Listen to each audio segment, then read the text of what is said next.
All right, we'll go ahead and get started. We'll call Marshall County Fiscal Court to order June 5th, 2018.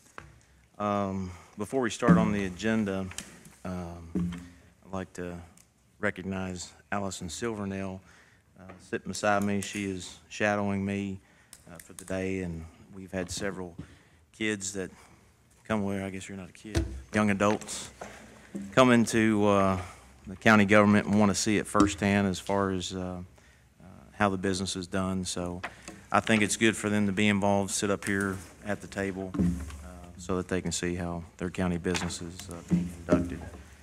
And I think it's great that young future leaders are getting involved with their county government. So I just want to make that announcement. We'll go ahead with guests. Before we get going through this also, I met yesterday with the sheriff and the superintendent, and we discussed school safety. We need to set a budget workshop for June 15th so we can finalize some issues that we knew that we're going to be changing on the budget, if you guys are available. June 15th? June 15th, it's Friday. I'm out that day. You're out that day? Mm-hmm. Brad and I talked about that. I'm out that day, I think. Yes, I'm out that day. I think the other date that we looked at was The week of the 10th. the Wednesday, the 20th. Me too.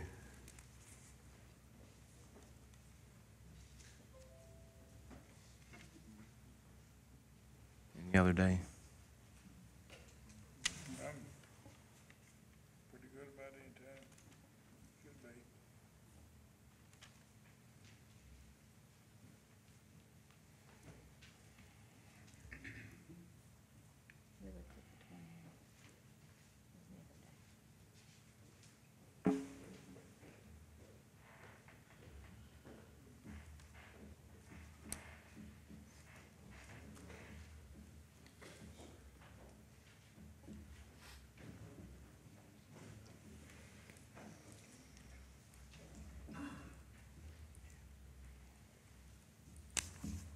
About the 20th.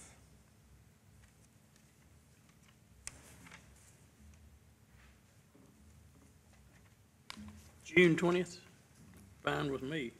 I'm good. I will have to send David in my place because that's the last day of the noon service that I'm in. What time? Why don't we just do, start at 9 a.m.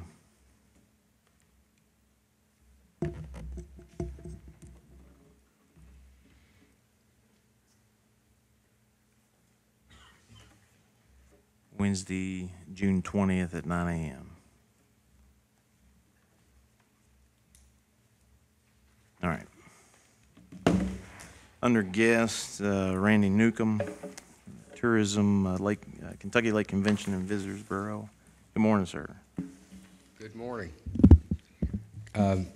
Before we go over the fiscal year budget for next year, I just wanted to update the court on the 2017 economic impact for Marshall County in tourism. It was released by the state a couple of weeks ago.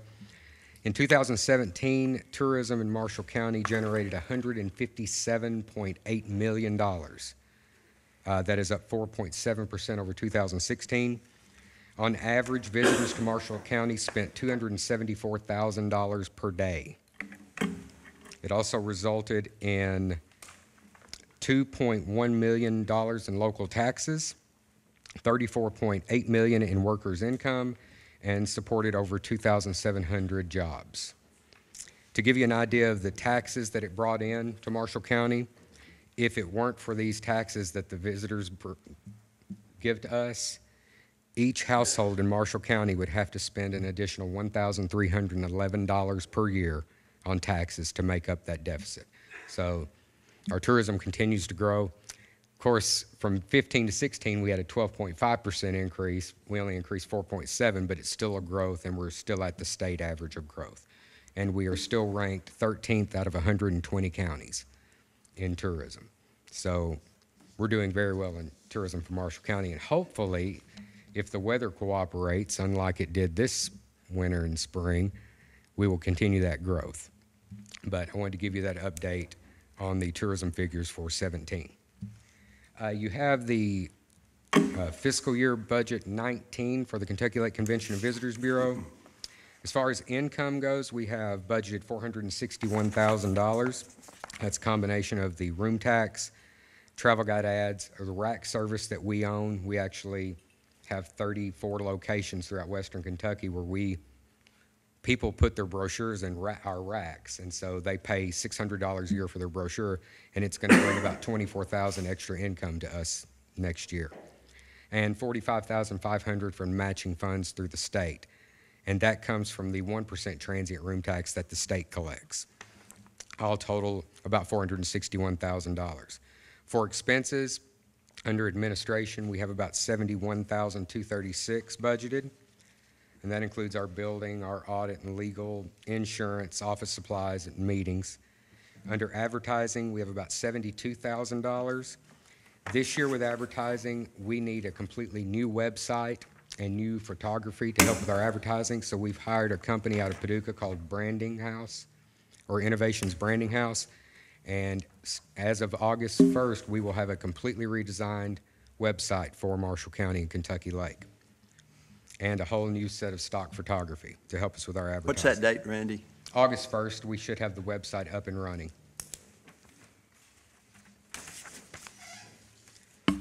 So total advertising of $72,000. Under advertising support, this includes our event sponsorships when we have bass tournaments come in, and we do other conferences and meetings. We have $104,139.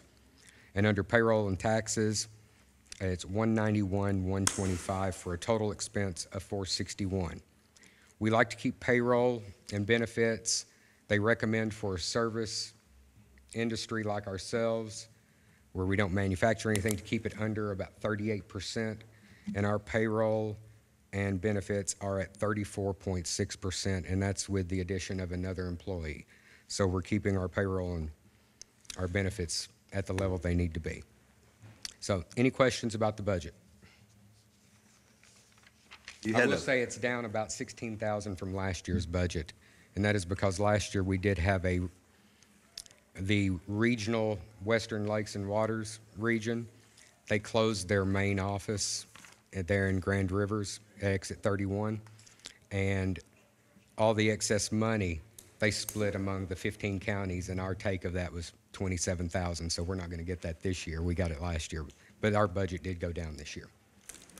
Had a good FLW tournament 2 weekends ago, and a very good kayak bass tournament. Yes. You might expound on the numbers and the records set there. Yeah, for the difficulty we've had with the lake as far as bass fishing and crappie fishing with Asian carp, of course, we know that's an issue, and that's a topic for another time.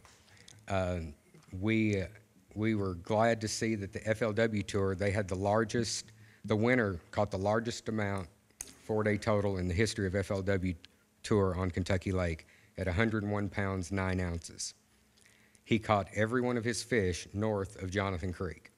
So if you hear anyone say that to catch big fish on Kentucky Lake you have to go south, it's not really true, and they showed that 2 weeks ago at the FLW Tour event. We have large amounts of fish in the lake. They're either really, really big or they're small. It's the in-between that we're missing. That's why you have these anglers that say they're tough to catch, but when they catch them, they're big fish. And so the professionals that come in, they're having a good go at it. This last weekend, we had the Hobie Kayak Tournament in, and they set a record for the largest catch of any of their kayak fishermen that they've ever had at their tournaments. And they measure theirs in inches. So the winner, all of his fish averaged about 23 inches. Well, they estimate that at about a 6-pound bass. So all of his were above 6 pounds. So the 5 bass, he was over 30 pounds for his catch, which is pretty good. I would take that any day I go. So we've had good events. That's why we put so much money into event funding, because, I was talking to Commissioner Koch at the FLW tournament, he said, you know, is this turnout worth what we pay to get this? Well, as they're talking on stage and they're filming it for the NBC Sports Network, what the anglers were saying about our lake, the money we pay was worth every penny for the advertisement we're getting, because this fall they're going to show that 1 hour show on NBC Sports 3, 4, 5 times. I can't buy that much advertising for what we pay to get that tournament here. And so that's why we do it. It's the exposure. And most of the tournaments, it's there for that advertising exposure, because if they see the pros there doing it, then your amateur fishermen are going to want to come fish the lake. And so that's why we do it. And hopefully we'll get some more good tournaments this next year. I hope. That 13th out of 120 counties is really a plus for us, too. Yes. If you look on that chart, well, I think you have the chart. You'll look for direct expenditures. It shows from 2013 to 2017, we've increased $26 million in tourism expenditures. So, you know, in the 4 years, $26 million increase, that's not bad. And in 2013, we were 19th in the state, and now we're 13th. So we are increasing. And we're still the only county in the top 20 that doesn't have what they consider a metropolitan city within it. So we're doing pretty well. We're well ahead of Lake Cumberland. So. How many boats did you have at the Hobie tournament? The Hobie tournament, we had 120 I say boats, kayaks. kayaks. We had 120 in the adult division, and for the first time ever, we had 5 juniors. And so they had 5 juniors, so 125, which is great from 4 years ago when they had 22. So it's increased a great deal over the 4 years. And we look, from what I understand, they're going to come back next year. We hope. Well, I think we need a motion to accept. Motion to accept the budget. Second. Favor say aye. Aye. Any opposed? Motion carries. Appreciate it, Randy. Thank you, Randy. Thank you. Thanks. Thanks, Randy. Next on their guest is Bob Holcomb from Rocky, talking about Rocky Point. Good morning, sir. Morning, thank you. Also have some people behind me, Jim Dottie Hill, John Hecox, Kenny Caldwell, John Emmerich, and Bob and Josie. These are also people that have some of the same concerns that we have out there as far as Rocky Point. It's a nice area. A lot of people come out there, bring their children, their family to swim, to fish. The problem we're having out there, we have had for some time, is these dock builders in the area come out there and build boat docks. They take the new docks and deliver them, and they bring the old docks back and they park them. And Jim Hill and I, we've been fighting this problem, trying to get somebody, find who can take care of it. First started out, well, you got to contact TVA. TVA said that they could leave them there for 90 days. And a couple years ago, when Mr. Neal came in office, we talked with him and set up a meeting with Brad Warner, and he assured us at that time they were going to take care of it, straighten out, keep the area clean, and no docks would be built in that area. Since then, the problem still continues. They built a dock there, 1 or 2 there this year. Back in May, they brought 3 docks in 1 week, old junk docks with rotten boards, rotten floors, and they sat there for 5 weeks before they were removed. And at that time, I think the only reason they were removed is because Jim Hill was up talking to a buddy of his to get some work done for him, or Randy, at the wood shop, and he made a couple phone calls and said that's actually part of the parks. And 2 days later, they were removed. I mean, we do not understand why that this has to be an ongoing problem. Why can't these dock builders, if they want to build docks on the lake, in the water, to where they can deliver them and bring their junk ones in, let them buy a piece of property on the water. That's the cost of doing business. It's an eyesore at Rocky Point, and it's very hazardous to people that are bringing their children down there to enjoy that area. There's very few weekends during the summer that you can go down there that parking lot is not full of boats, pickup trucks and boat trailers, or people down there fishing. And I feel over the past, I moved out there in 2009. Since then, that entire area of Rocky Point has deteriorated. I mean, it's not kept clean. Used to be when the water came up and with gravel, whatever, and debris that washed up on the shore, once the water went down, the county did come out and clean it up. It was kept very nice. To this day right now, from when the water did come up this year, it has still not been cleaned up. They do come down, pick up the trash on a weekly basis out of the areas they have designated for the trash. One of the ladies in our neighborhood, Dogwood Hills, she had some signs made, and we put one of them up down at Rocky Point, two of them on Dogwood Hills, on Little Bear Highway, I mean, and one to the entrance of our subdivision. It says, "Please don't litter. We love Rocky Point." I mean, it's a nice area out there. And, you know, a lot of times, Mr. Neal, we call your office, talk to Brad, and I feel sorry for your clerk answering the phone, because she'll say, "Well, let me put you to their voicemail, and he'll call you back." We never get called back.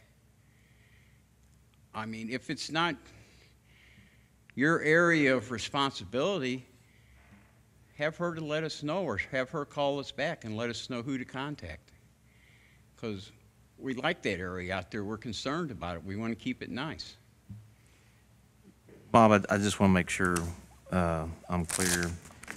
You said you spoke with Brad Warning?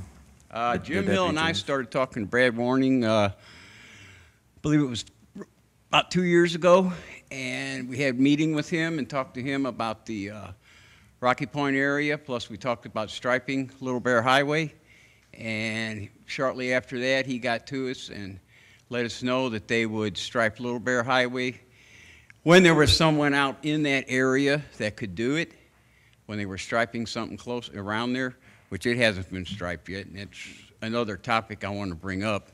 But he said at that point that there would be no more dock building down there, no more docks and all that stuff, to call him and let him know when it happened. Yes. Which I haven't several times. And no phone calls back, nothing being done. Hang on. Is that a state highway, or is that a county road? Oh, it's ours, and I've spoke with Mr. Hill before, and we just didn't have it in the budget. And I explained to him that normally when we restripe the roads, it's when we repave the roads.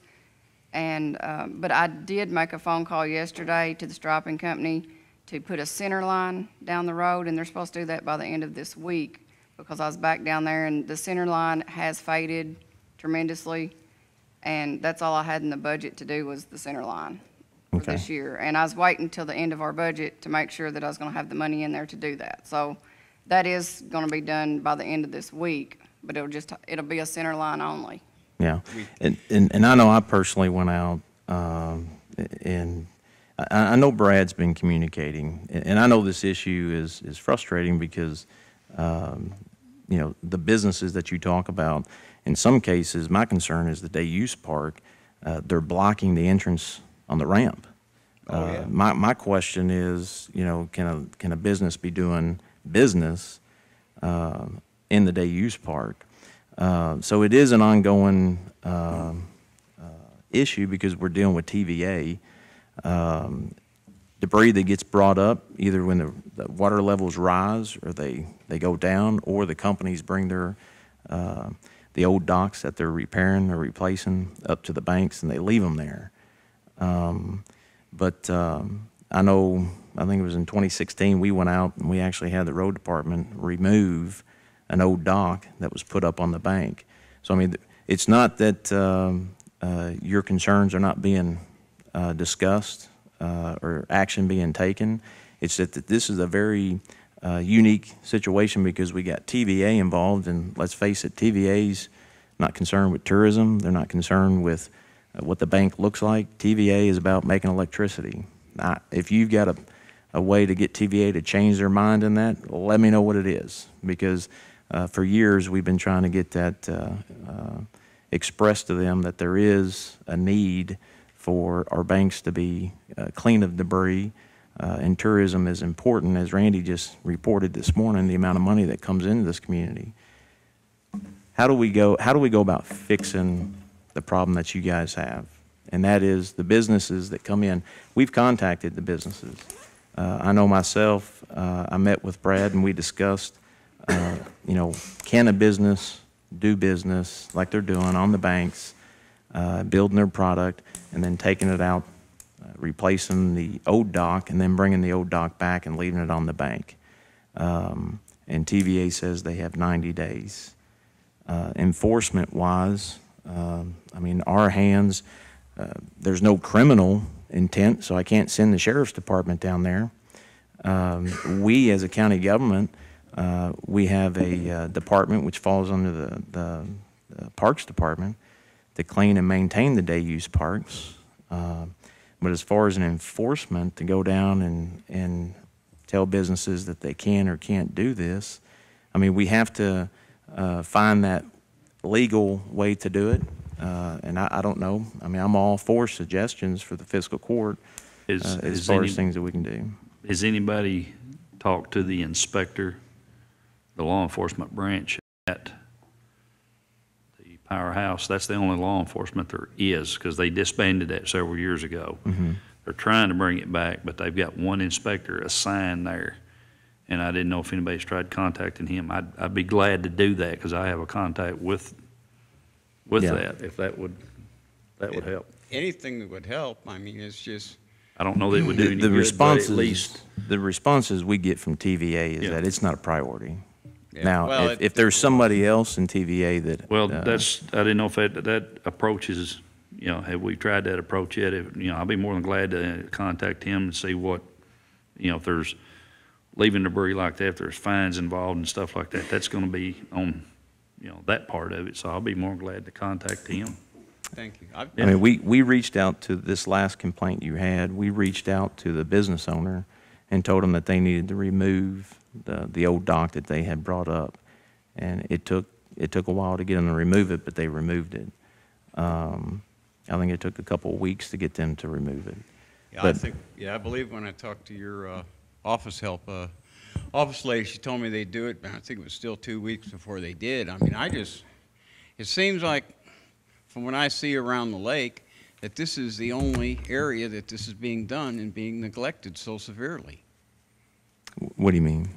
As far as docks being built, docks being brought in there and left, and as far as the county not coming in on a regular basis and cleaning it up like they used to, when the water had been up and come back down and stuff like that. And they used to be in there all the time just making sure things were clean, and we're not getting that anymore. Just like you brought up about the road striping, Wendy did, as far as they put a center line down. Well, and I don't know how many people have been out in that area, but that road has a lot of curves in it and a lot of drop-offs. Mm-hmm. And there's like a 12-inch gravel shoulder. And maybe some, we had talked, I know a few years ago, Dottie Hill brought up and wrote a letter in regard to getting guardrails put up. And they said they couldn't do it at that time. And as far as guardrails with the expense, and I believe that's when they put the white line up. And something that might want to be considered out there is reducing the speed limit out there. To drive, I think it's 55 out to drive 55 mile an hour on that road. That's pretty dangerous. I've lived out there for 9 years. I don't drive 55 mile an hour. If somebody comes up behind me running 55, running 40, when I'm running 40 and they get on my tail, I slow down to 30. Mm-hmm. Now, are you aware there's a petition? You can do a petition if that's a concern for the speed. You can petition for the speed to be reduced. Okay. I know it's reduced in one area right there in front of Triangle Club, just past Triangle Club. I think that guy that, Adam Bohr, I think he had it, or somehow it got reduced when he moved in there with his children, which is very understandable. Jason, I know Jeff's out of the country, but as far as a business doing the concern I had was that they were blocking the boat ramp for the individuals that would be getting access or coming off the boat or off the lake. They're actually doing business down on the banks. Is there anything that the county, as far as what you've heard, as far as enforcement from a legal standpoint? Well, yeah, if they're interfering with business down there, I mean, not their business, but people using the park, then yeah, we can take enforcement action to prevent that from happening. And if people are just cutting a dock loose as if it's debris and just letting it float, then that's not a whole lot different than me changing out my mailbox and just throwing it in the road, throwing the old one in the road. So I think that could be criminal littering too. Yeah, well, I mean, they tie them up to the bank usually, but, you know, it's a safety. What about because children come down there, which, you know, they're running, playing, they're young, and they get on them. What's going to happen when one of these children fall, a board breaks, and they fall through that and hit their head or something, become unconscious and drowned? I mean, who's going to be liable at that point? Who's going to have that on their conscience? I mean, it could be littering, criminal littering. I mean, you know, something, I mean. And I understand criminal littering. How do we identify who littered? I mean, it's a very, trust me, we've had these discussions and there's no clear cut answer, and it's frustrating. I know it's frustrating for you, and it's frustrating for me as a leader to figure out, well, how do we enforce this? Because, you know, obviously you need a criminal element. Then you got to have a suspect, if you will, or somebody who is identified as littering. The thing about the businesses is it's not, from my understanding, they go out, they build the new dock on the banks, and then they have a customer somewhere on the lake that they want to remove that old dock. So they transport the new dock out to put it in place, and then they bring the old dock back and they leave it on the bank.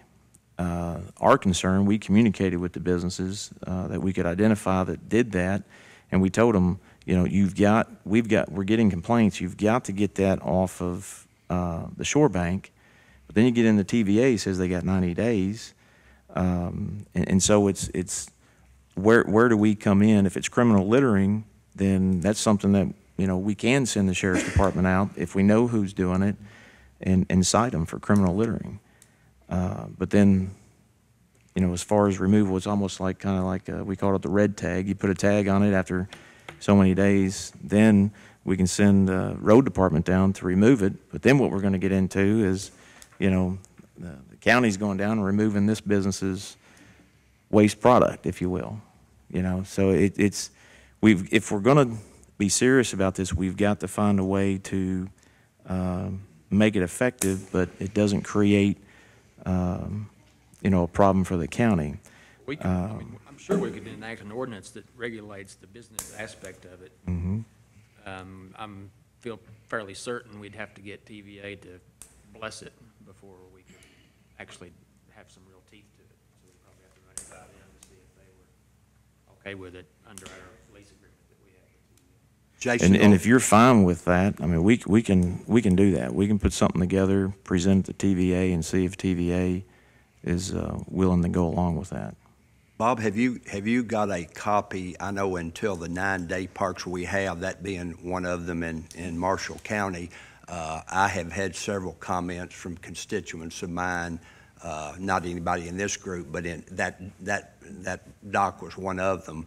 But I went to the county attorney a couple of weeks ago and asked, because all those contracts that were signed of those 9-day parks were all at different intervals and so forth, and they all differ from each other. But I think in August of 2017, and I've got a couple of copies for the people that contacted me, and I've already delivered them. Got one extra in the car if you want it afterwards. But apparently, and I asked the county attorney, I said, the question that has been asked of me that I can't answer, but I told him I would try to find out the answer is, whose responsibility is it? The way the old contracts were written. Anything below the 375 mark was TVA. And that's where you're annexing property in, or they control and have a say in it. So, there's, whose responsibility is that? Is it the county's? That's what was asked of me, and I asked the county attorney and found out that those documents exist. I think it's August 17th of 2017, sometime in August of 2017. They're all uniform, and they all read alike of whose responsibility, but I couldn't interpret all the language in there, so Jeff said, well, I haven't reviewed it, since we did that, so he promised me he would do that, and to see whose responsibility that is, whether it's the counties or TVA's, because dealing with TVA is like pulling teeth. Oh, I understand that. I'm not, Yeah. I know I'm preaching to the choir, but there are, besides that, and besides your all's area, like I say, that's why I initiated that process and tried to get some answers because it is a problem. And you all are not the only ones. You're the only ones that are vocal enough in doing the right thing and coming here today to express your concerns, and that's a good thing. I can tell you, Brad reached out with TVA, and TVA's opinion is that it's the county's responsibility. But it puts us right back to where we are. If it is our responsibility, what responsibility? How does that look? If it's in the form of the ordinance that we submit to TVA and they approve it, and then that gives us standing so that we can actually start enforcing and putting fines in place, I'm all for it. My concern is that we've got day use parks that we've got people coming in to use that are being denied access to the lake because you got a business that's out there conducting business in the day use park. Oh, So yeah. we can do that. We can look at putting an ordinance together. But the reason why I'm being quick is because we have a motion, we have to have a hearing for this road aid agreement at 10 o'clock that we set last court meeting. So does that help you as far as? Well, I see where you're coming from, and but I guess the question I'm asking is, can't we have a little better communication between your office and the people involved? Like, say, which I've done it several times, I've called and left a message, hey, they're building another dock down here, Nesbitt's down here. And we've actually gone out and Can't you, send confirm- somebody out, yes. somebody from the Parks Department, if that is a park, your office? we've Or actually- from the Sheriff's Office, just kind of breathe down their neck a little bit and let them know, hey, Bob, if you mess up, shame on you. Bob, we did that. We actually, out of my office, we went and looked to confirm that there was a boat dock down there, this most recent one, and we contacted the business and told them that they had to leave it. We even told them that there'd be fines imposed, and it took, I think, more than 2 weeks to get them to remove it. Right, So I mean, I've been out there personally when we had the road department removing debris. So I mean, we're aware of the issue and trying to identify, like we've discussed, who has the authority. Obviously, TVA is going to say the county does. Well, the county, what authority do we have? So it's not a very clear-cut process, as you know. And I would even argue to say we can draft an ordinance, give it to TVA, and I don't know when we'll get a response back from TVA. And while this problem is still going, we did communicate to all the businesses, and we advised them that there's complaints. We made it aware that their activities, if they're going to be dragging stuff up to the banks, they got to get it out of there, and that's not happening. Right. So we now know what we'll do is we'll put an ordinance in place. We'll submit it to TVA, and we'll try to get it with some teeth to where we can start imposing penalties. Because the day use parks is not, in my opinion, is not to be used for business. Right, I agree. But we've heard your complaints and we have acted. I mean, all the way back to 2016. Just to give you an example with TVA, I know you guys are aware of it. We're still waiting on a boat dock, or not a dock, but a ramp.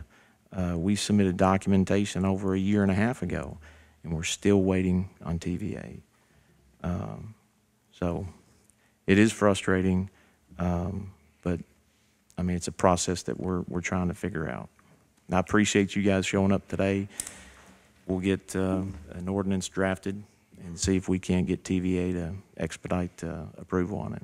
Okay, thank you. And can you look into a white stripe along the shoulder with so many drop-offs in there? I don't have the money in the budget unless they want to move some money to do that, because the money that I have left in the budget on my striping is enough to put a center line down it. You're looking at around $10,000 just to stripe that road. Well, if you buy the white paint, us old-timers get out there and paint it. We might do 10 foot a day. Yeah. Well, Bob, I appreciate it. We've got a public hearing that we got to go into for the road aid agreement and resolution, so. Okay, thank you for your Thank time. you, sir. Let's recess from fiscal court. If we can get a motion to recess.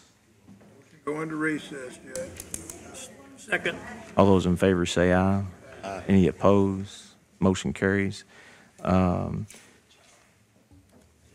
call the public hearing to order that was scheduled for the road aid agreement and resolution for FY19.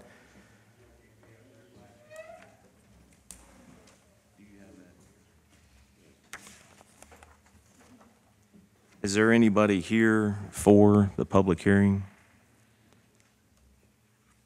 Is there anybody for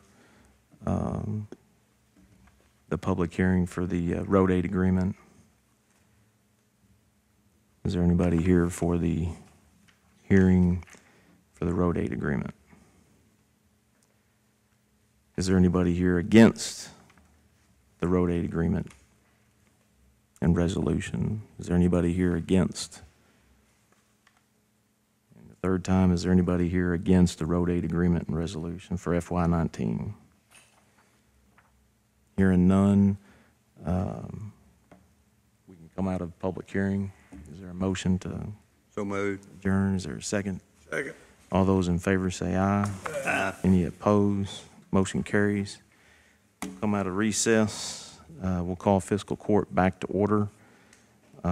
We will we'll start up with correspondence. I'll just read this. Under correspondence, this is Morris County Conservation District. Dear court officials, please be advised that Agricultural District 07901, located in the north part of Morris County, is entering the recertification process from the Kentucky Division of Conservation website. We will post this on our website, so if there's any citizens that want to review this, this document will be on the website. Land and road in the agricultural district program cannot be annexed, cannot be condemned without mitigation, is taxed at the agricultural rate, is available for deferred assessment costs when water lines are extended, and receives extra points when applying for state cost share or to the purchase of agricultural conservation easements, PACE program. A landowner or group of landowners with at least 250 contiguous acres in active agricultural production is eligible to form an agricultural district. Individual parcels must contain at least 10 acres or 11 acres with a homestead. The total acreage in the district may drop below 250 over time, but individual parcels must remain at 10 or 11.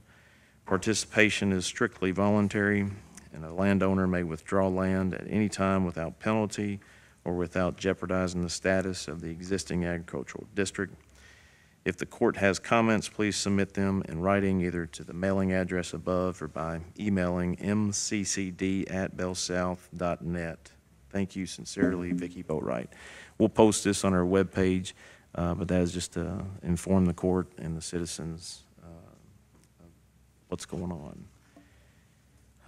We'll go to old business. Judge, before we, I have received, I assume that everybody else has received a couple other correspondences, and I think this would, while we're under correspondences, I see that Chairman Capps is here from the North Marshall Water Board, and did you all send this to all the commissioners and so forth? Do you want Do you want to read this into the record? We're actually, we're going to be discussing that next court meeting. Even though it was sent to my office, it's going to be set up for the next court meeting. So that has been Is that planned. fine with you? Can you be here Yes. then? Okay. Yes, I know we spoke, and I got the letter. I just got back into town yesterday, so we will have that along with several board appointments for the next fiscal court meeting. And Thank the other issue, well, I think we all received an invitation from the Lake News for the Ameribration in Calvert City for July 4th. And Emily, what have we usually done along those lines? Well, let's. As far as the We have an agenda. If there's correspondence that you're receiving, I'm receiving them as well. Right. And getting those on the agenda, again, is out of my office. It's something that time is obviously. of the essence. This is the 4th of July, for that to be printed and so forth and do what we've done over the last several years. Obviously, 10,000 people attend that event, and the economic development, economic impact of that event is, Randy just explained some of that. So the 19th will be too late to do that, to respond to that request. Well, I mean, if that's the case, then the correspondence, from what I'm hearing, should have been sent out earlier. It was sent out earlier. I mean, if the 19th is too late, I haven't been told that. Well, I'm telling you right now, it's too late. Well, we've got it set for the 19th agenda. Well, I mean, what's wrong with discussing it today if everybody's in agreement? Was everybody in agreement? I am, Bob. Sure. I mean, it's a 30-second deal. The monies, we've had a full-page ad which informs the residents of the events, the schedule of the events, and we've done that. We participated, as the correspondence said that I got. I assume that everybody else got one, that we had. Are you wanting to add that to the agenda? Yes, sir, I'd like to, and move that we do the same thing as we did last year, participate with a full-page ad. How much does that cost? Economic impact. Last year, I think the price that I have, and correct me if I'm wrong, Lord, was $880.74. 800 and how much? $880.74. That's the same. But Emily's got that information. Last year, we spent $859.32. Okay. What do we have in We advertising? had at that time, last year, we had $58.40 prior to that expenditure available from that line. This year, at this point in time, we only have $893.95 left in advertising for the rest of the fiscal year. And Move that this- is that for advertisement for other? All All advertising. advertisement. The advertisements, it could be anything, so that would basically The deplete. notices for the ordinances that will have to be read the rest of Obviously, the we fiscal year. we make transfers every single meeting. Yes, that And, is Mm-hmm. my very motion possible. is that we approve Do we, the same do as we last have year, money? full-page ad. I mean, is the 19th too late? Why don't we look at the budget and see where we have monies? There's a lot of moving parts with this budget that we have. And If that's not too late, I'm very emphatic that we do that. I know the economic impact and it has on our community. Okay? we had That's it all for right. the agenda on the 19th, and we'll look at the budget to see where we can pull those dollars. Good deal. Was there a motion and a second? There was just a motion. Do you pull your motion? Do what? Do you pull your motion? I mean, I'm prepared to act on it, but if 19th is okay and to still reach the deadline, I have no problem with that. Okay. Where was I at? Approve the minutes for May 15th meeting under old business. Motion to approve the minutes is written. there a second? Second. All those in favor say aye. Any opposed? Motion carries. We have bids under old business for three-quarter ton trucks for the road department. Who has those bids? Do you got those? Oh, that's right, that's right. Yeah, I went over the bid with Parkway, and for 15,000 mile a year per year, it's $415 per month. This is the carryover from last court meeting where we opened the bids. There was some discussion to have Wendy check with Parkway to see if they could increase it to 15,000 miles. So $415 per month. With that information heard, is there a motion regarding those bids? That's still the lowest, even with that added, Yes. to go from 12 to 15. I have done the same thing and have checked with the vendors, and that's still well under the next bid. I move that we make that purchase from Parkway Chrysler. Second. All those in favor say aye. Aye. Any opposed? Motion carries. That's for 3 vehicles, all 3 vehicles.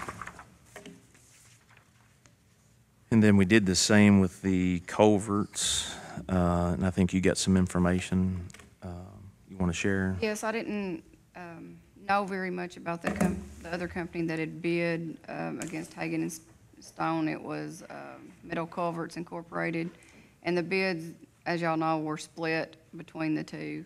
And at this time, I just recommend that we accept both bids because I had called and referenced some other counties and stuff, and probably 4 out of the 5 counties that I called that had used them had issues on getting pipes, especially if they just ordered one or something. It took a lot longer than it would with Hagan and Stone, and so I just recommend that we accept both bids. That will allow us to get it a little quicker if we just need one. I know we had discussed that a week ago or so, and so move that we do act on the advice of the road superintendent. Second that. There's a motion and a second to accept both bids. All those in favor say aye. Aye. Any opposed? Motion carries. Now we have the bids, and this is for 2 half-ton truck for the animal and care and control. This was advertised, Marshall County Tribune Courier, Tuesday, May 8, 2018. Marshall County Fiscal Court will be accepting bids for lease and/or purchase options for 2 half-ton single-cab 4x4 trucks. Bids shall be submitted in a sealed envelope, properly noted on the exterior and delivered to the judge's executive office at 1101 Main Street, Kentucky, 475, no later than 4 p.m. on Monday, June 4, 2018. Fiscal Court reserves the right to reject any and all bids. This one was received May 10th in the deadline period. This is from Parkway Chrysler.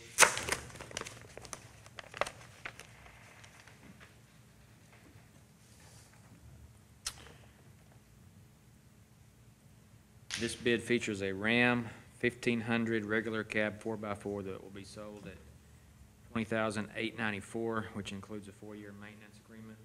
The lease is 48 months with 15,000 miles a year and a payment of $397 a month. The buyout is $6,000 at the end of the term. Should they go over the mileage allotted, the penalty is 25 cents per mile. Invoice is attached for your review. What's the number again? $20,894, 48-month lease. I got that, 894. That's all I need. Anybody hear from them? I don't see them.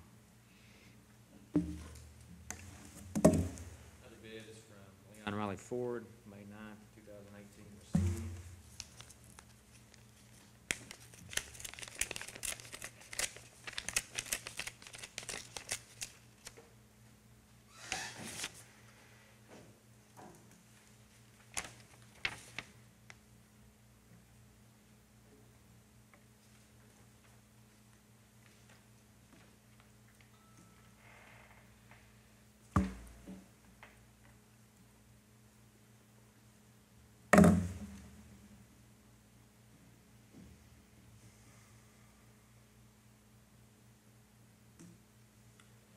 24,720. Jason, 24,720. I can't hear you. 24,720.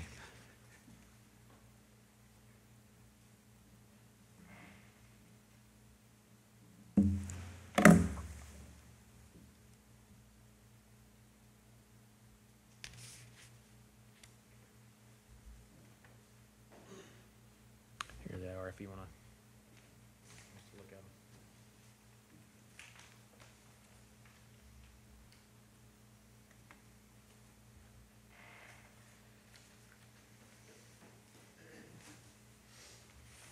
Is that it? That's it. Just a purchase? Just those two bids. Okay. That information, do y'all need to see anything else?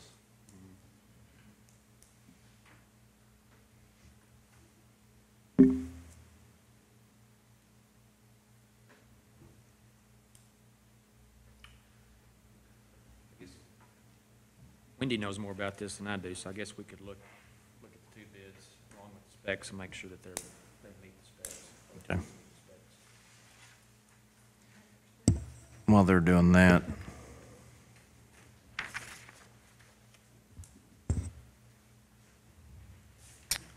Jason, I have a question regarding the bank bid.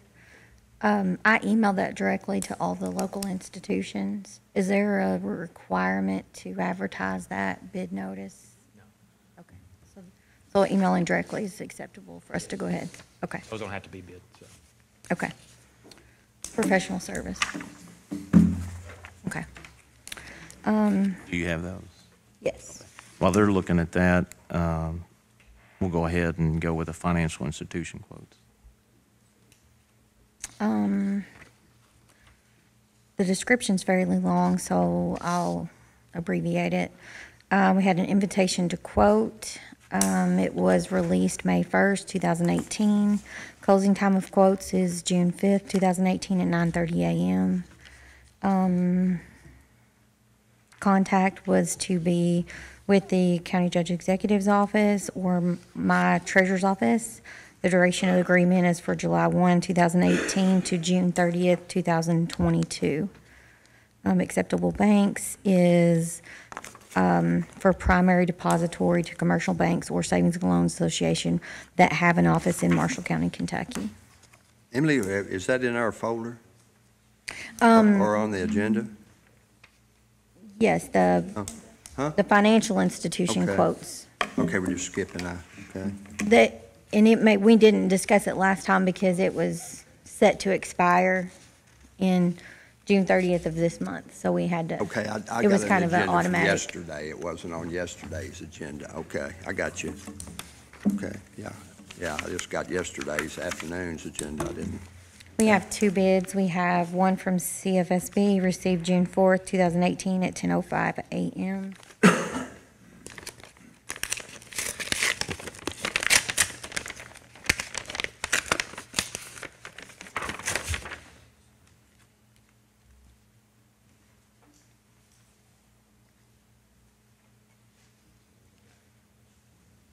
It has a plus .03 basis points, minus 0 basis points, a floor of 1.00, of which the interest rate will not fall below. Current rate would be 1.78 APR as of 5/30/18. Who was that? CFSB.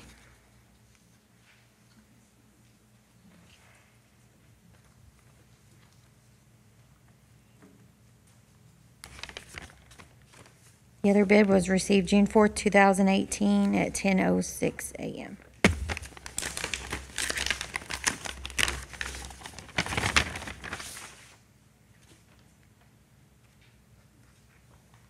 It's from Heritage Bank. There is an option 1 of a variable rate of federal funds. The current rate is 1.75, or a fixed rate of 2.25%.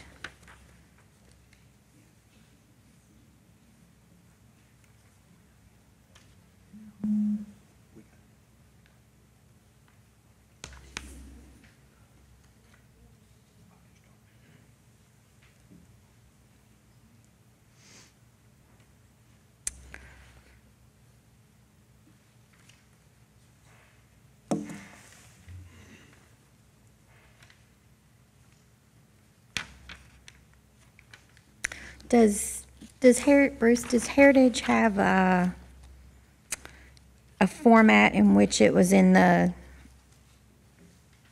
requested format with the floor and the points above, or?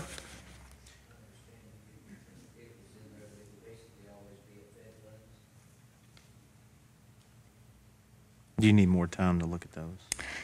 I do.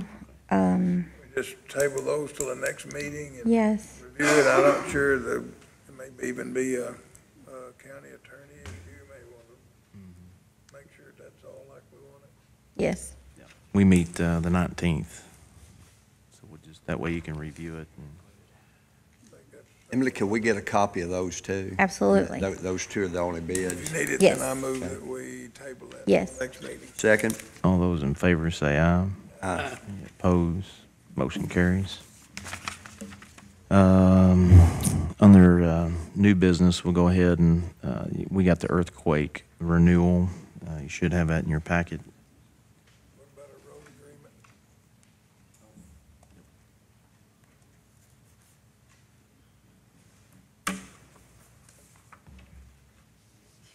Back up here.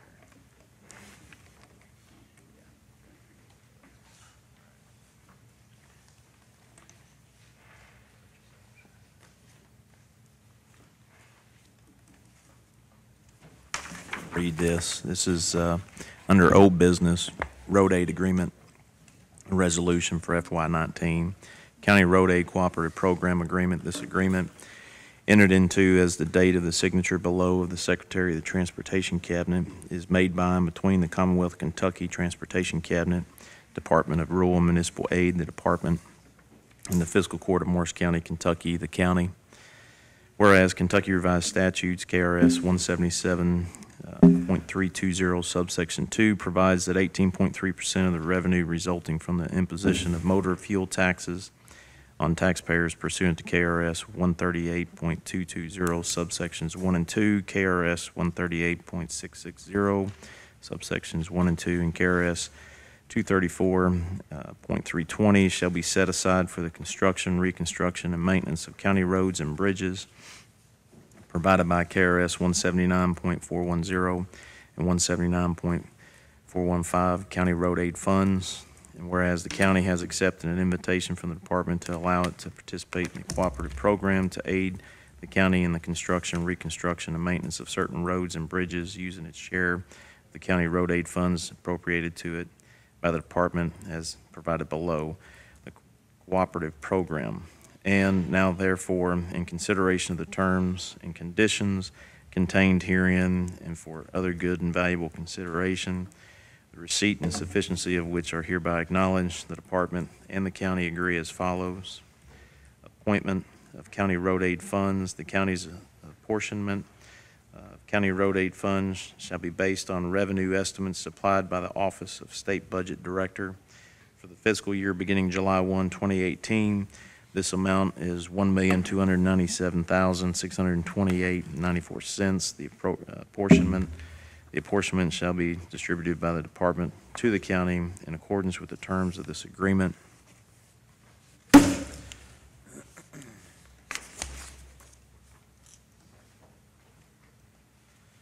Assignment of the apportionment. The county hereby assigns all of its right, title, and interest into the apportionment to the Transportation Cabinet's Division of Accounts for fiscal year 2019. Distribution of county road aid funds. The county and the department agree that apportionment shall be distributed by the department to the county as follows. First distribution, the department shall initially distribute to the county 60% of the apportionment less 3% of the apportionment set aside for the emergency fund below. This initial amount is $755,220. Second distribution, the department shall distribute up to and including an additional 30% of the apportionment of the county less 3% of the apportionment set aside for the emergency fund below. The amount of the second distribution will depend on how actual revenues compare to revenue estimates. Final distribution, the department shall allocate and distribute the remaining balance of the apportionment less 3% set aside for the emergency fund below The final distribution shall be based on actual revenues tabulated after the end of the fiscal year, June 30th. Emergency fund, the county agrees that 3% of the apportionment shall be withheld by the department in the emergency fund. The emergency fund shall include 3% of the total apportionments of all participants in the cooperative program, plus any remaining balances from previous fiscal years. The department, upon written application from a duly authorized representative of the county, may disperse up to 50% of approved funds to the county for the purpose of its using said funds for emergency roadway and bridge projects designed by the county or designated by the county. Following the completion of the project, after final cost documentation has been submitted and processed, the department will then distribute the determined remaining amount if the actual cost of an emergency project is less than the amount of emergency funds dispersed by the department. Then the county shall reimburse the difference to the department.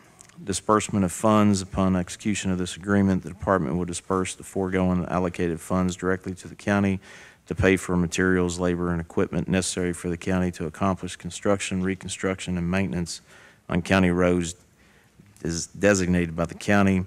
This assistance is extended insofar as funds are available for the apportionment. The county shall be responsible for all costs associated with the construction, reconstruction, and maintenance of roadways and bridges in excess of the amount of the apportionment allocated and dispersed by the department to the county. The department may assist the county in fulfilling its needs by dispersing funds to the county for materials and work performed by contract, for materials obtained by contract, and for the rental or purchase of road maintenance and construction equipment. Any rental rate shall be based on current edition of the Blue Book for rental of equipment or the department's official rental rates. The department may also disperse funds to the county for the hourly rate for personnel who perform the work. This rate may include employee fringe benefits such as leave, overlay, retirement, social security insurance, etc. Use of the county road aid funds. The county agrees and certifies that the apportionment will be expended by the county solely for the purpose of construction, reconstruction, and maintenance of county roads as defined in KRS 178010, subsection 1B. Rights of way.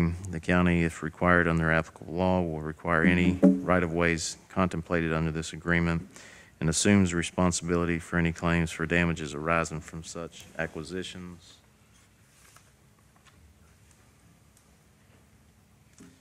Indemnification. The county shall fully indemnify, hold harmless, and defend the department from and against all claims, actions, suits, demands, damages, liabilities, obligations, losses, settlements, judgments, costs, and expenses, including without limitation reasonable attorney's fees and costs, whether or not involving a third-party claim, which arise out of, relate to, or result from any breach of any representation or warranty of the county contained in this agreement, any breach of any covenant or other obligation or duty of the county under this agreement or under applicable law, in each case, whether or not caused by the negligence of the department and whether or not the relevant claim has merit. Reimbursement of losses. The county will reimburse the department for losses it may sustain arising out of performance of this agreement. Such loss as sustained by the department may be charged to the appropriate apportionment in this or future fiscal courts or fiscal years. Termination of agreement. The department reserves the right to cancel this agreement at any time deemed to be in the best interest of the department by giving 30 days written notice of such cancellation to the county. If this agreement is canceled under this provision, then the county will receive any unpaid portion of the apportionment from the Department for Local Government. Access to records. The county acknowledges and agrees that pursuant to KRS 179.415 subsection 3, it shall retain all records of the expenditures of the apportionment for a period of 5 years, and said records, including any books, documents, papers, records, or other evidence which are directly pertinent to this agreement, records and other pre-qualification information confidentiality disclosed as part of the bid process shall not be deemed as directly pertinent and shall be exempt from the disclosure as provided in KRS 61878, subsection 1C. Shall be subject to audit by the Department for Local Government or its duly authorized agent and made accessible by the county to the Department for Local Government or its duly authorized agent for said period of time in order to determine the proper expenditure of said money for the purposes required by KRS 177.320 subsection 2. The county also recognizes that any books, documents, papers, records, or other evidence received during a financial audit or program review shall be subject to the Kentucky Open Records Act of KRS 61.870 to KRS 61.884. Authorization, the fiscal court of the county shall pass a resolution adopting and approving the terms of this agreement in the form of the resolution attached to this agreement and made a part hereof. County Judge Executive of the county and the Commissioner of the Department or their authorized representatives insofar as their actions are in accord with the laws of the Commonwealth of Kentucky shall act for their respective parties on all matters arising under this agreement. Choice of law and venue, all questions as to the execution, validity, interpretation, construction, and performance of this agreement shall be governed by the laws of the Commonwealth of Kentucky. Furthermore, the parties hereto agree that any legal action which is brought on the basis of this agreement shall be filed in the Franklin County Circuit Court of the Commonwealth of Kentucky. In witness whereof, the undersigned have executed this agreement as the dates listed below. That's the agreement, the resolution, Fiscal Court, Marshall County, resolution adopting and approving the execution of the County Road Aid COOP program contract between the Fiscal Court and the Commonwealth of Kentucky Transportation Cabinet, Department of Rural and Municipal Aid for the fiscal year beginning July 1, 2015 is provided in the Kentucky Revised Statutes and accepting all roads and streets referred to therein as being a part of the county road system. Be it resolved by the Fiscal Court that the Fiscal Court does hereby accept all roads and streets referred to in said contract as being a part of the county road system, and the Fiscal Court does hereby ratify and adopt all statements, representations, warranties, covenants, and agreements contained in said contract, and does hereby accept said contract, and by such acceptance agrees to all the terms and conditions therein stated. And the County Judge Executive of the county is hereby authorized and directed to sign said contract as set forth on behalf of the Fiscal Court of Marshall County, and the county clerk of Marshall County is hereby authorized and directed to certify thereto. If there's not any questions, this is for the road aid agreement and resolution for FY19. If there's a motion to accept. Motion to accept the road aid agreement and the resolution, Judge. Second. All those in favor say aye. Any opposed? Motion carries. Did y'all review those?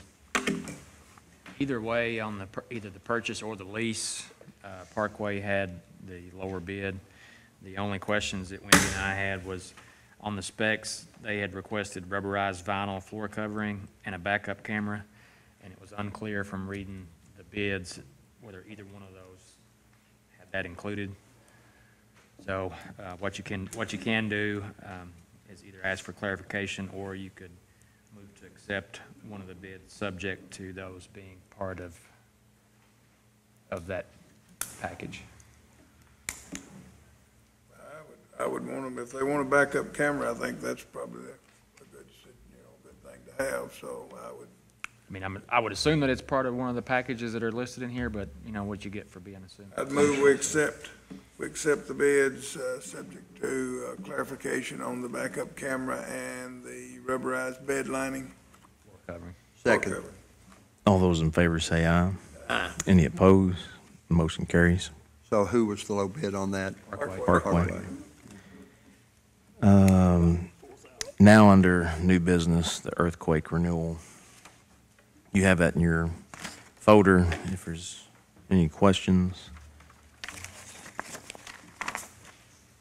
We would need a motion to accept. I don't see how we can't. Anyway, I'd make a motion that we accept this renewal premium for earthquake. We are within a short distance of the New Madrid Fault. So. Second the motion. All those in favor say aye. Aye. Any opposed? Motion carries. The court facilities local government reimbursement form, FY 2019. If you look at this, I think back in 2015, we had requested this to be updated to reflect the drug court. If you looking at the court ratio, 0.184, and they actually increased it from 0.809 to 814, so that's been updated from the 2015 request. The estimated annual reimbursement to the county is going to be $221,164. Who monitors that, those figures? Who monitors, what do you mean? These figures to what we ask for reimbursement and so forth. I know it said when it was asked to be updated since 2015, but is that yearly that we look at those, any activity that changes in those buildings, or? It can be yearly if there's changes. I mean, I just didn't know what it's been in the past. We just bring it up when we know there's been a change. When we have a bigger change. Right. I mean, Drug court started. right. Yeah. Okay, that was in If you read the Okay. the one section as far as our responsibility, I think it's June 15th, that it's completed and signed. So we had a deadline of June 15th. So we're that to get same that every in. year, okay? Yeah. Good deal. But we would need a motion to So moved. accept Second. this agreement. All those in favor say aye. Aye. Any opposed? Motion carries. Travel expenses for Brian Miles on the last meeting. You should have a copy of it. Move that we pay the expenses for the mouthpiece for our negotiations as decided on March the 23rd of this year. Second. I think its amount is $282, plus the mileage. $282.42 on the room and board plus mileage. All those in favor say aye. Aye. Any opposed? Motion carries. Gilbertsville Fire Protection District audit for June 30th of 2017. Move that we accept the audit. All those in favor say aye. Aye. Any opposed? Motion carries. We have the audit of the sheriff's settlement 2016 taxes. Move to accept the audit. Second. All those in favor say aye. Aye. Any opposed? Motion carries. We have the Fire Department board appointments. This is from East Marshall Fire Protection Board. Notification of the term of appointed East Marshall Fire Protection District Board member Kimberly Lightfoot will expire at the end of June of 2018. Ms. Lightfoot has indicated that she is willing to serve another term. The board therefore asks that you appoint Ms. Lightfoot for another term. So, appointment for Ms. Lightfoot to serve another term. Is there a motion? Motion to approve. Second. All those in favor say aye. Any opposed? Motion carries. Palma, Nick Darnell is slated to expire on June 30th, 2018. Is there a motion to accept my appointment's recommendation as Nick Darnell? So moved. Is there a second? All those in favor say aye. Aye. Any opposed? Motion carries. The Possum Trot Sharp Fire Protection District, Richard Pershing's term is to end June 30th of 2018. Appointment recommendation would be Richard Pershing for another term. So moved. Motion. Richard Pershing's been on that board for 40 years and fire chief. He does a very good job. So Second. moved. Second. All those in favor say aye. Any opposed? Motion carries. South Marshall Fire Department, Kenneth Jones.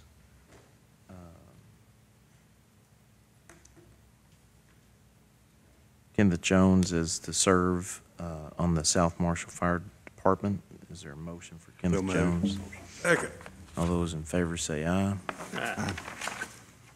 Opposed? Motion carries. Ordinance 2018-05, budget amendment, first reading. Ordinance 2018-05, an ordinance relating to the annual budget and amendment thereof, whereas the County of Marshall has received additional funds. Now be ordained by the Fiscal Court of Marshall County that Section 1, the annual budget for the fiscal year 2017-2018 is amended to revenue for general fund, $1,300,005.92. Road fund, $582,223.63. Jail fund, $256,899.96.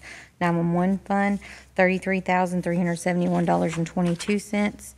Occupational tax funds, $1,448,475.74. ABC funds, $51,762.83. And building inspection funds, $52,805.29. Grand total revenue, $3,725,544.59. Expenditures, general fund, $1,300,005.92. Road fund, $582,223.63. Jail fund, $256,899.96. 911 fund, $33,371.22. Occupational tax fund, $1,448,475.74. ABC fund, $51,762.83. And building inspection, $52,805.29, for a total expenditure increase of $3,725,544.59. The amounts added to the revenue and expenditure counts in Section 1 are for governmental purposes. Ordinance 2018-06, amendment to the administrative code, first reading. You got that, Jason?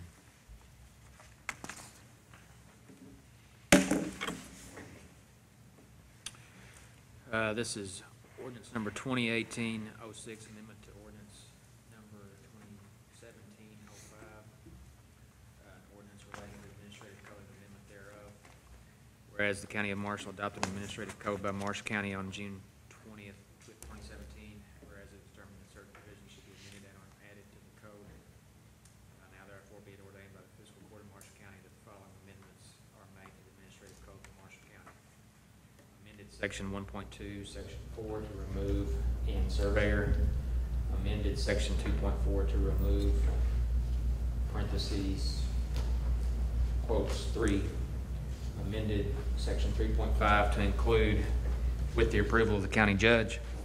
Amended section 4.1A to include assistant treasurer. Amended section 4.6F to remove finance officer. Amended section 5.3 to include the compensation schedule. Amended 5.4A to remove 2 years and include 1 year to remove his/her. Amended section 5.14A to remove 2 years and include 1 year. Amended section 5.15 to remove 2 years and include 1 year. Amended section 5.23D to include or is terminated to remove. If an employee is terminated from their position, they will not receive any pay for unused vacation time.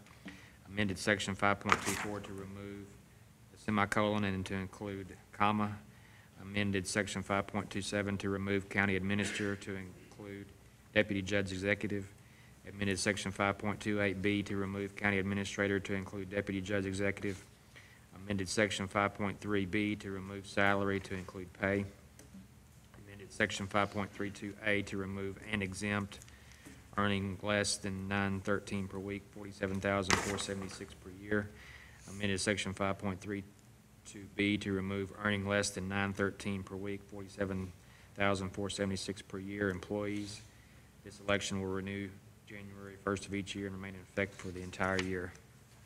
Amended section 5.32 to include C, pursuant to KRS 337.285, section 5, subsection A, 1 and 2. County employee who provided work in excess of 40 hours in a public safety activity, an emergency response activity, or a seasonal activity as described in 29 CFR section 553.24 may accrue not more than 480 hours of compensatory time. A county employee engaged in other work in excess of 40 hours may accrue not more than 240 hours of compensatory time. County employee who has accrued 480 hours of compensatory time off or 240 hours of compensatory time off shall, for additional overtime hours of work, be paid overtime compensation. D, pursuant to KRS 337.285, section 8, subsection A and B, Upon a county employee's termination of employment, all unused accrued compensatory time shall be paid at a rate of compensation not less than the average regular rate received by the county employee during the last 3 years of the county employee's employment, or the final regular rate received by the county employee, whichever is higher. In cases where deemed appropriate by the appointing authority, exempt employees whose jobs require an extraordinary amount of hours worked during peak seasons may be allowed to adjust work schedules to fewer hours during non-peak seasons. But in no case shall these full-time exempt employees be allowed to have less than 2,080 earned hours during any calendar year. Amended Section 5.384 to remove with fiscal court approval. Amended Section 5.462D to include hourly rate. Amended Section 5.48D2A to remove although all reports will be accepted. A policy discrimination form is available at the Human Resources Department for this purpose. Amended Section 5.51A3 to include Hertz to remove. Alternatively, the employee may drive his or her own vehicle and receive mileage at the federal rate for miles traveled to include. If the employee still chooses to drive their personal vehicle, the employee will only receive what cost would have been for a rental vehicle. First reading of the ordinance held this day on this 5th day of June 2018. I texted Brad yesterday on an amendment like this to the administrative code or amendment to one of our other ordinances. As far as format goes, it would be best to, instead of having it set out like this, to strike through the old language, underline the new language. That way it's put into context what we're doing. Right, He each knows of us that. received a copy. That's what I was going to ask for. You text who to ask that? I looked over this yesterday and Oh, texted Brad yesterday. Did you explain that to him? Yes. Okay. So we will receive it in that form. I think that's a good idea. You can do it that way, by section. It just needs to be that way so it's put into context. Right, right. Appropriations Or transfer. when we, still on that subject, so we are going to do that, get it put in as the county attorney recommended? Yeah, I mean, he's- the statute says it has to be set out in full. So- Right. Yeah. I would like it in that form so we can discuss it next meeting in the second before we approve, making an improvement of that. Yes, he's Okay. notified Brad, right? And that's the body of the language it'll be in. Yeah, if we can, when we can get that information. Get it to you as soon as we can. Huh? I said, we'll get it to you as soon as we can. Okay, okay. I think he's off at Delta Leadership. So as soon as he gets back, we'll get that to you as soon as we can. Okay, just Shouldn't be in that time hard. to review before the meeting. Appropriations transfer. I'm asking to move, and I have several accounts listed out here. They balance out to zero. I can go over them line by line. The majority of them are departmental transfers. There are a few that do cover overages that do come out of reserves. However, most of that is temporary due to when the budget amendment is put into place in the next. And specifically, what are the overages that come out of reserve? The lease and remodel from the fire, I'm adding 5,000 to that. That's an unbudgeted line item that we're pulling that Which from one is that? reserves. Where is that? Middle ways down. If you'll notice on the right, the reasoning where it says cover overage. Mm-hmm, okay. Um, Okay, there you go. I can read it. Okay, I got you. I just hadn't just turned that page. I can do that. That's fine. Scratch that request. I can do that.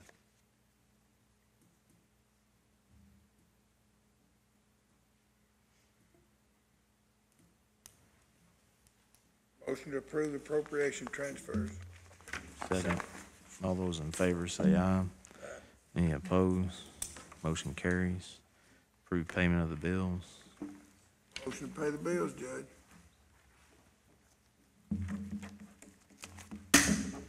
Second. All those in favor say aye. Aye. Any opposed? Motion carries. Is there a motion to adjourn? Judge, as we talked about at our last meeting, I move that we recess, as indicated by the commissioners when we received the budget at the last workshop. We weren't ready to, without further conversation and discussing the budget, so I would move that we recess until 1 o'clock and where we continue this meeting in form of budget workshop so that the commissioners can discuss the budget and try to work this thing out. We've got a budget workshop scheduled for the 20th. That's for the resource officer. That's my motion. I put that in the form of a motion. Checked with KCO and Rich Ornstein and KRS, and when we asked for another budget workshop last Monday, we were told there was not going to be another one, and in order to discuss those issues in the only forum allowable by law, I move that we recess and re-adjourn reconvene at 1 o'clock this afternoon. I think you were also advised that we anticipated changes to this budget. And I advised that I had meetings just like yesterday, that we had dollars, that we didn't know how it was going to affect the budget, and that we would be having a budget meeting for that because we have to have a second reading of this ordinance. This time, I've got a motion on the floor. I'm seconding that motion. Under discussion, as I was saying, that information was put out there. We But we still commissioners have, cannot discuss as that Emily amongst stated, ourselves. we still have issues with this budget that carry over with the fact that we have dump trucks that the fiscal court has already approved to pay this fiscal year. If we don't get that paid, it may affect the budget going into next year in her carryover. We had a meeting scheduled with the school security that happened yesterday. I just got those dollars presented by the sheriff today. We anticipated that there was going to be some changes to the budget, and we explained that. I understand that. My motion still is on the table. That's the only forum that the three commissioners can legally discuss that budget, and we wish to do so. Or Legally I do. discuss the budget in a budget workshop. We've got one scheduled. That's to discuss the school resource. My motion still is on the floor, pertinent to KRS. Second's been received to the motion.